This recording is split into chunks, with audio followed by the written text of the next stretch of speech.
Hello, everybody. Thank you so much for joining me. Today, I'm doing a review for the film Greenland to Migration. It just came out, and I just came out of the theater not too long ago, and I want to give my review while it's fresh, okay? In my mind, everything that happened. I took a few notes, I jotted down a few notes, okay? And Greenland 2, baby. I had been waiting. I was so hyped up and excited to see this because Greenland, the first Greenland, is a masterpiece, but I have to be honest with you. Okay, if you don't want to hear about this film, because I am going to ruin it and tell you what happened, parts of it, don't watch this video, okay?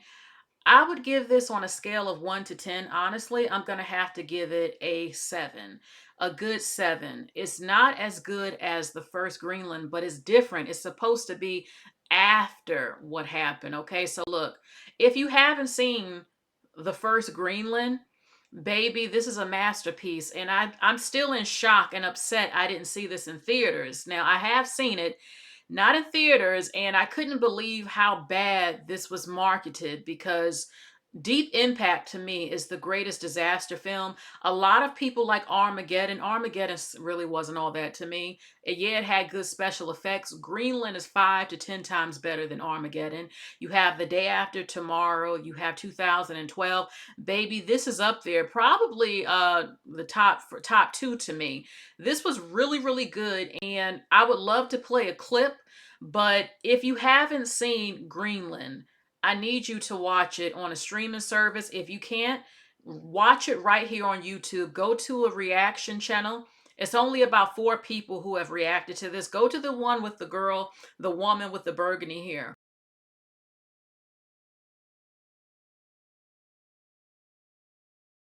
Watch that one, okay? Watch the reaction and watch the film. It is so good. I need you to trust me the way y'all love my Jiffy cornbread recipe. I need you to trust me and watch Greenland, the first one. Basically, this is a disaster film. If you don't want to hear what happens, don't watch this film. Watch my review. The first Greenland, basically, well, they think that an asteroid is just going to skip over Earth or just fly by type of thing. No, baby, that's not what happens at all. This was one of the most realistic disaster films I have ever seen.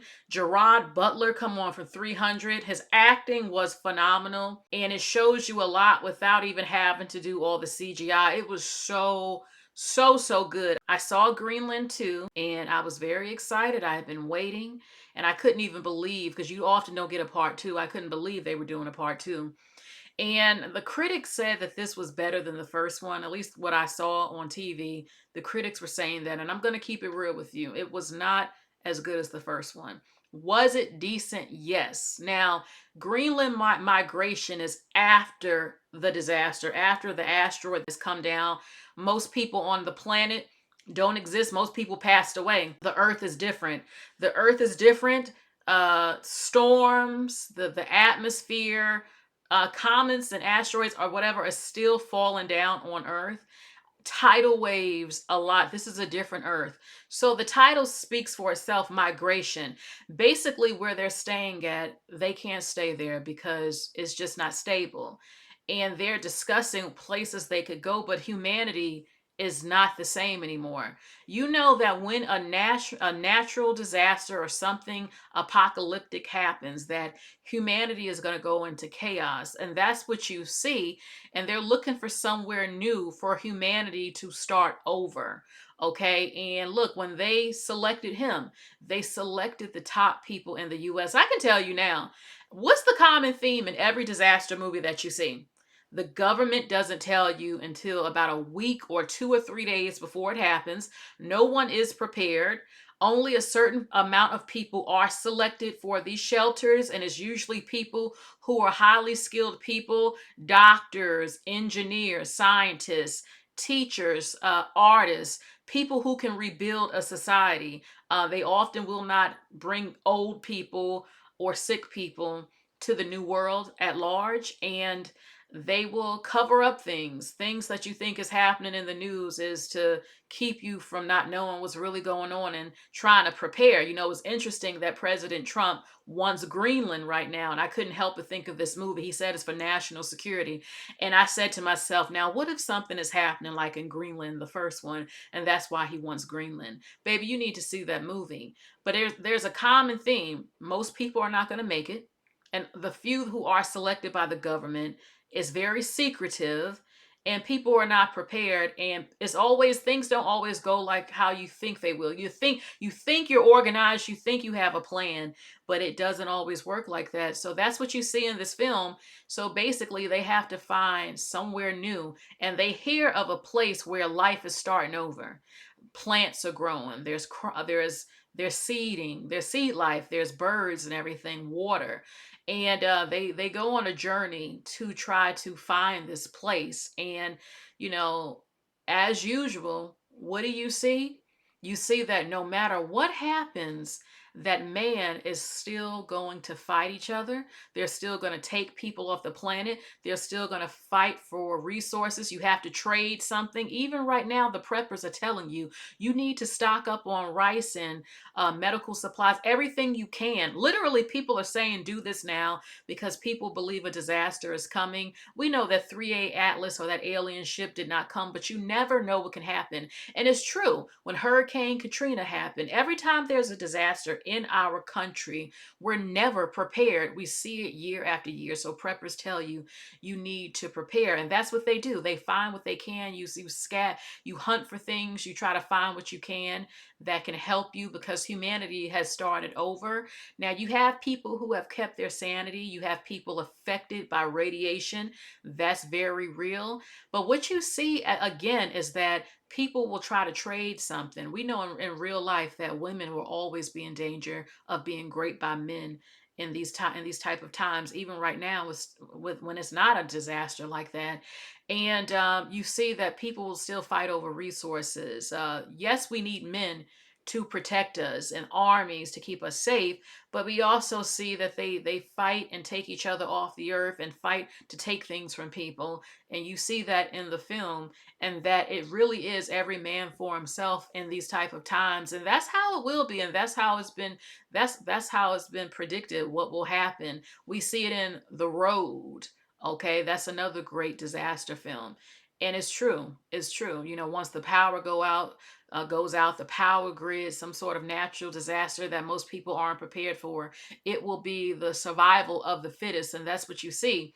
Okay, and it shows you throughout the movie so quickly how your life can just be taken from you in ways you just don't expect. One minute you're here, and the next minute on a planet that has completely changed. You can be taken off the earth within a literal second, and you see that type of thing, or situations that you're not prepared for. You see that it's not the natural disasters, or not even, the comments and everything that's actually hurting people. It's us as humans that's doing this to each other. And in the first film, that's what you saw, humanity. When the woman had the diabetes medicine to help the son, you saw her humanity. But in this, you see some of that, but you also see the dark side of humanity and how people will take you off the planet to try to take what you want. One thing I can say is that I didn't like that Nathan, his son, he didn't really talk too much. Now, look, you can't have a film that doesn't have a lot of talking that's still a masterpiece. Like Predator is a masterpiece. Predator 1 and 2. Predator 1, they weren't talking a lot, but that film is off the chain. With this film, I wanted to see Nathan talk a little bit. You see the love of a father being a protector and a provider, and a mother being a wonderful mother, and how they want to protect their son, having new hope. And you hear that in the film. Getting to this land provides new hope for humanity to start over. At the end of the film, I would like to see realistically how would they survive. I mean, look, if you just show up somewhere and you see land and water, okay, you have women and children. Who's gonna do the hunting? How are you gonna get food? Who's gonna hunt? What are you trained in? What are you gonna do on your menstrual cycle? Yes, I know I took it there. I know some of you might think, did she really say that? Yes, because this is realistic. What are you going to do? Especially if you don't want animals to smell you as a woman and come to take you. and rip you to shreds type of thing. Um, how would they really survive if you find some land? And it's very realistic though, because if something like this were to happen, we would have to start over again, and only a select few people on Earth would survive.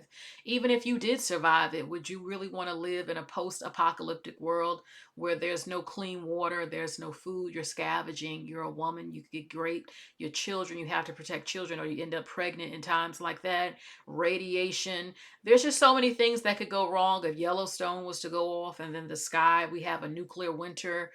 Baby, we've seen it in all the films and it's very realistic. So, Greenland to migration is about finding a new place to live, having new hope, the things that you go through on the journey, people that you meet. You are united no matter what race they are or culture they're from. Humanity has to start over, and people, it's a new world, and I can honestly say that I saw humanity come together after when September 11th happened.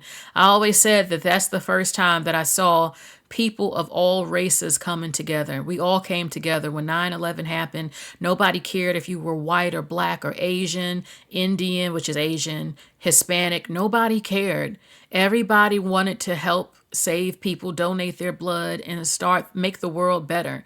And I just can't stand how we've forgotten as a people about how united we were during September 11th, and everybody just wanted to be there for each other. So, okay. It also shows the love of a father and a husband providing and protecting for his wife, keeping his word. And what happened is something that I feared would happen. I'm not going to tell you, though. I did say I would ruin some of the. I'm not going to tell you everything. Something happened that I feared would happen. Okay. And it also touches on faith, people who still pray for people. Even if people are atheists or scientists who don't believe, or you just don't know, because when things like this happen, people will lose faith. Some people will grow closer to their faith. They'll think that, oh, God did it, and some people might deter from faith, thinking, why would God let something like this happen? So these are different things that happens. Okay, so yeah, the theme is hope. That's the main theme of this film, is about hope, starting over, humanity, the good and the terrible sides of humanity that you will see. Men, being a protector and a provider, a father, a husband, not giving up, survival, resources, being skilled, okay, starting over. So I'm not sure if they'll have a part three to this film, honestly. I don't really see it. I mean, I would like to see how they start over, but it's not going to be like the first one. The first Greenland film is off the chain. Baby, if you haven't seen this, I'm a big movie lover, and I'm telling you, I'm not going to recommend a film to you that sucks. This doesn't suck. This was extremely good, and most people who have seen it were surprised that I told someone about it, and they were like, oh my God, I hadn't even heard of it. I'm like, I didn't hear about it either. And when I saw it, I'm like, oh my God, why didn't I know about this film? Why didn't they promote it? Because it should have been heavily promoted. Even now, part two is out. So don't watch part two until you watch part one of Greenland. Again, if it's hard to find on a streaming service, if it's hard, I need you to watch it right here on YouTube from a movie reaction video. Okay? Put in Greenland movie reaction. You're going to love it. You're going to be on the edge of your seat. You're going to think, oh my God, what would I do? This is so damn real. Oh my God. It's up there. It's better than Armageddon. Anyone who loves that film, trust me, is way better than Armageddon. This is in my opinion, this is one of the greatest disaster apocalyptic films that's ever been made. A lot of them aren't really that good. You have a sprinkle. For me, it again is Deep Impact, Greenland, The Road. So I want you to check out Greenland, the first one, and then I want you to go to the theaters because it just came out, and check out Greenland 2 Migration, and let me know what you think about it. Again, I would give it a 7 out of a 10. Okay, so you all take care. Thank you all for stopping by and hearing my review of this film. Bye, everyone.